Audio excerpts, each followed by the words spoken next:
These three words, sweet and simple. These three words, short and kind. These three words, always kindle an aching heart to smile inside. Hey, what's good, people, man? Platinum Bearded Dread. Question, man. Are you blessing or cursing someone with your words? Are you blessing or cursing someone with your words? Whether that be you or whether it be yourself or someone outside of yourself. Are your words a blessing or a curse? What the Bible says? The Bible says life and death lie in the power of the tongue. My mum used to always remind me about that. Remind us about that. Particularly my dad, when he was on a negative rant and using words in a negative way and all that stuff. But how often do we really realise that there's power in words, or the power of words? I want you to imagine, Imagine you get up as you normally do. The children are spending too long in the toilet, so you're angry now and you're showering. So get out of the toilet, bang, bang, bang, bang, bang. Come on, hurry up, I'm going to be late for work and stuff. They finally get out. You go in there, brush your teeth, do what you have to do. And you're already frustrated now because you're behind time. Come downstairs, have your breakfast. And you've burnt your toast. So now you're shouting at everybody in the house. You're shouting at your partner, saying, I've got to go to work. When are we going to get things in order in terms of timing and all this stuff? And you just blaze it, you just ranting at everybody, just shouting at everybody. You even forget to say, have a good day and stuff. Slam the door, go out, on your way to work. There's people on the bus that are just making too much noise. You tell them to shut up and be quiet. There's even like you even see a person, a street person living on the street, asking for money, and you just tell them that you need to get a job, and you're barking at everyone you see because you've just started off bad and now the whole thing is going bad. At work, you're just not happy. You're just not talking nicely to anyone. You ain't got nothing positive to say, and even though some of your work colleagues are trying to cheer you up, you're just not having it. You're just not in the mood. You're in a foul mood. So you're either talking negatively about yourself and others, or you're not talking. And finally, work comes to an end, you're happy, it's time to go home now. Now you can, relax a little bit and just hopefully forget this day. On your way home, again, you're brought into more argument with someone on the street who cut into, just say, the queue before you in the shopping mall, in the supermarket, while he's waiting up to price up your goods and stuff. And you have good few words with them too, and then there's this man watching all the play, just smiling, and you look at him and say, what are you smiling at? Are you crazy or something? And he's still smiling, but there's something weird about him. And then what he does, he goes up to you and touches you gently on your cheek. Now you want to smack him, but something inside you doesn't smack him. You just accept it, and then he nods and then walks away. And in your mind, you're thinking, what kind of madness is that, man? But anyway, you're finally in the queue where you want to be, you get your goods, go home.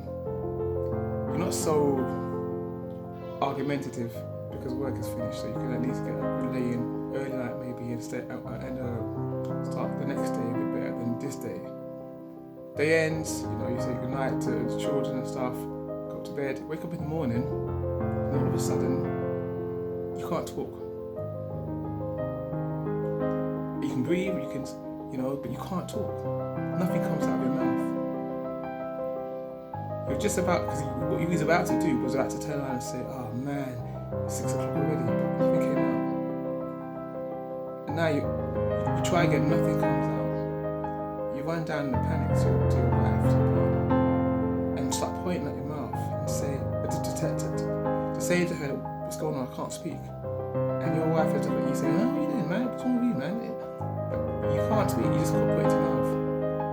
your children looking at you strange, like it's either something wrong with you or is this daddy?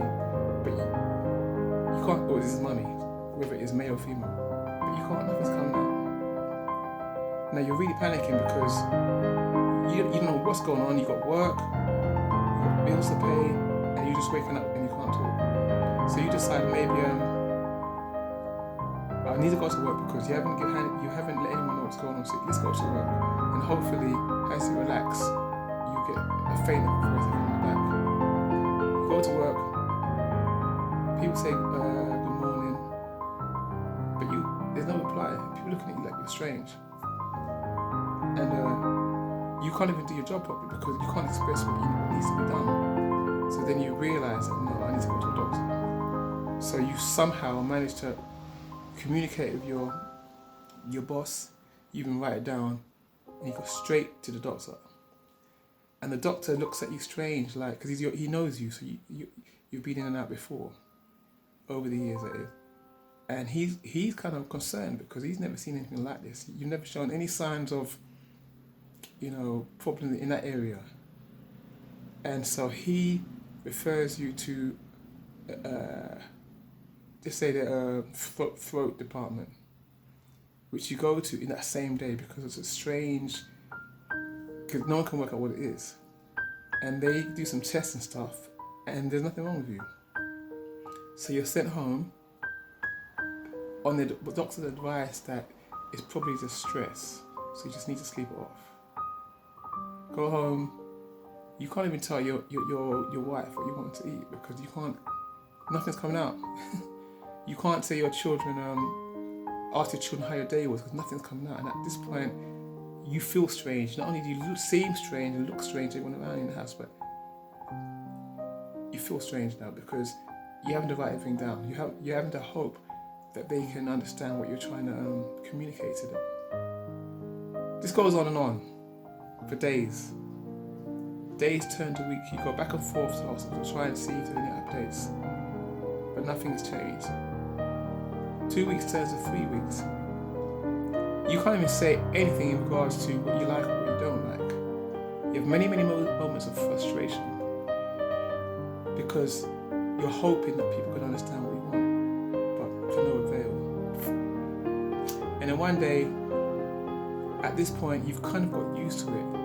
You've kind of accepted that this is my lot now for now. So one day, as you watch your children playing, you just want to be grateful. And as you watch your wife cooking, you just want to be grateful and say thank you. And you say it to yourself when it comes out. Everybody looks at you in shock because up to this point, they'd had weeks of silence. End of story. Now, that is a story, yeah, and I'm making it up. But can you imagine the terror and the difficulties that a person would have gone through if that was me or you? Just for something so simple as losing our voice.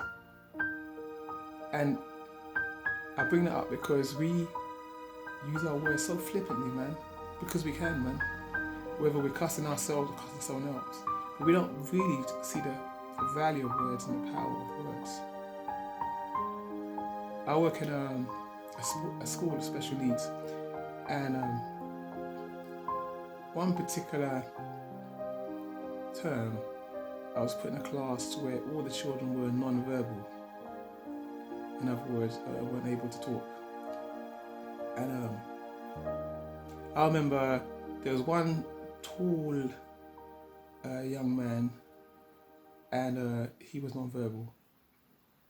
And he was attacking some of the teachers and the TAs. And he's a tall guy, got strong as well, man. And it was happening whilst I was watching some of the other children during lunchtime. And I could see he began attacking one of the female staff, who was quite small. So I ran in there and held him. And yeah, I got my fair share of beatings, man. Headbutt to my lip, and kicking the shins. So I got, a few little colours here and there. And I was always, from that point onwards, I said, nah, man, I got to be aware of this one, man.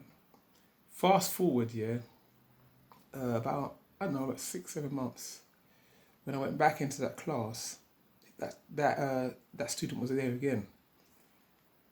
And at this point, I'm like, nah, I'm keeping an eye on this one, man, just in case he headbutts me again. But this time he was like completely calm.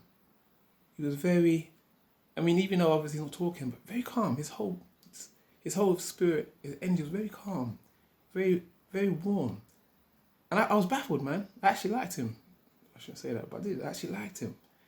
And I said to the class teacher, is that the same boy that was at Whampton, man? And he said, yeah, it turned out that he had a toothache. So they had to remove the tooth. Once the tooth was removed, that was it. Imagine all of that anger, kicking, biting and headbutting, simply because he wasn't able to express that his tooth was hurting him. And once that was relayed and they had fixed the problem, I had to mention that because, like I said again, that we really do underestimate our ability to just say what we want to say when we want to say it. And because of that, we just don't take no time to think about how it might affect others or ourselves. And until that gift is taken away, that's the only time we realise not only how powerful it is, but the responsibility we have in how we use it to ourselves or others. And that poor student and the other children in the class that I worked at didn't have that quote unquote luxury. For them, they had to use other means to express themselves, and I had to use another part of myself to understand them. And I wasn't able to just verbally talk like I normally do in other classes. It was a challenge for me because the first time I was in a class where no one was talking. So I had to look in their eyes, I had to look at their body language, I had to feel their energy, things that we just take for granted. And imagine if, especially when it comes to our loved ones, we looked in their eyes and we looked at their body movements and we try to feel, their energy. Imagine how much different our relationship would be just based on that alone. Simply because we didn't have that luxury of talking. Anyway, man, I thought I had to just, really speak on that one and remind ourselves that we can use our words as a blessing or a curse to ourselves and others, and we shouldn't abuse something or wait until we lose it before we see the value in it. So I want to use my words right now and say, I believe in you, man. I believe in us, and I believe in hope, and I believe in the good things despite this monster trying to ruin everything and take control of everything. As the Bible says, as it was in the beginning, so shall it be in the end. So people, man, make sure when it comes to your words, me, myself included, let's try and make sure that our words are more of a blessing than it is of a curse, whether that be to us or to others. Platinum Billy Dread, Tales in the House.